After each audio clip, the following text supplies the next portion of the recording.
सोनम वांगचुक की सेहत खराब है, उनकी हिरासत पर दोबारा विचार करो। ये सख्त आदेश सुप्रीम कोर्ट ने मोदी सरकार को 5 फरवरी को दिया है।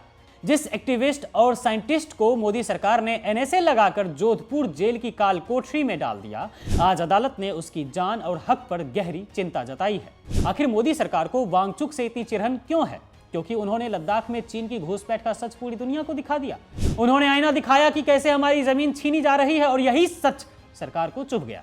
मोदी सरकार का पैटर्न फिक्स है, अगर चीन पर सवाल उठाओगे तो आपको सीधे देशद्रोही या अपराधी बनाकर जेल भेज दिया जाएगा। आपको बता दें कि इस मामले में जो शर्मनाक हकीकत सामने आई है, उसे सुनकर किसी का भी खून खौल जाएगा। कुछ दिनों पहले एक खबर आई कि जोधपुर जेल में बंद सोनम वांगचुक को वहां दूषित पानी पीने पर मजबूर किया गया, जिसके कारण उन्हें पेट से जुड़ी गंभीर बीमारियों ने घेर लिया है। उनकी पत्नी गीतांजलि जे आंगमो ने जब देखा कि जेल प्रशासन और सरकार जानबूझकर उनकी सेहत से खिलवाड़ कर रही है, तो उन्होंने सुप्रीम कोर्ट का दरवाजा खटखटाया था। कोर्ट ने उस समय भी इसे बेहद गंभीर माना और स्पष्ट आदेश दिया था कि किसी विशेषज्ञ गैस्ट्रोएंटेरोलॉजिस्ट से उनका इलाज कराया जाए।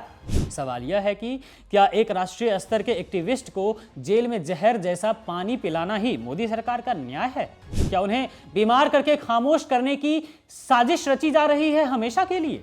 हैरानी की बात तो यह है कि जो हाथ देश के लिए सोलर टेंट और नए आविष्कार करते थे, आज उन हाथों में हथकड़ियां डाल दी गई हैं। जो शख्स बर्फ से पानी बनाकर रेगिस्तान हरा कर रहा था, उसे जेल में पीने का साफ पानी तक मयस्सर नहीं है।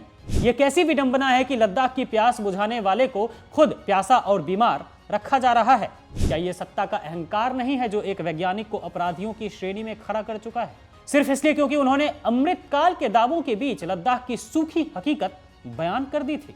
दोस्तों, ये सारा तमाशा 2025 में लद्दाख में भड़की उस हिंसा के बाद शुरू हुआ, जहां लोग अपने संवैधानिक हकों और 6ठी अनुसूची की मांग को लेकर वांगचुक के नेतृत्व में सड़कों पर उतरे थे। विरोध प्रदर्शन को हिंसक रूप दिया गया और फिर मोदी सरकार ने मौका देखकर वांगचुक पर एनएसए ठोक दिया। 24 सितंबर की हिंसा का बहाना बनाया और 26 को उठाकर जेल में ठूंस दिया। असल में यह सजा उस हिंसा की नहीं, बल्कि उस हिम्मत की है जो वांगचुक ने चीन के मुद्दे पर दिखाई थी। जब उन्होंने कहा था कि लद्दाख के चारागाहों पर चीन कब्जा कर रहा है, तो सरकार की 56 इंच वाली छवि को चोट लगी थी। बस उसी का बदला आज लिया जा रहा है। आज सीमा पर ड्रैगन आंखें दिखा रहा है, लेकिन मोदी सरकार की बहादुरी सिर्फ अपने देश के निहत्थे एक्टिविस्टों पर निकल रही है।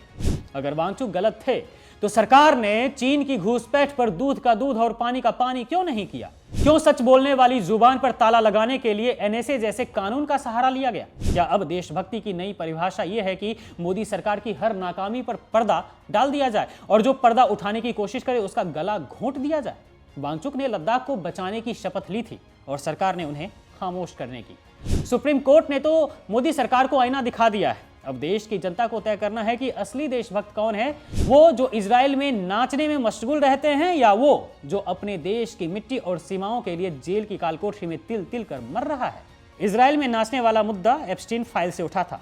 जी हाँ, इसलिए क्या चीन का नाम लेना अब इस देश में गुनाह है? जवाब दीजिए मोदी सरकार, क्योंकि कालकोठरी की दीवारें सच को ज्यादा दिन दबा नहीं पाएंगी।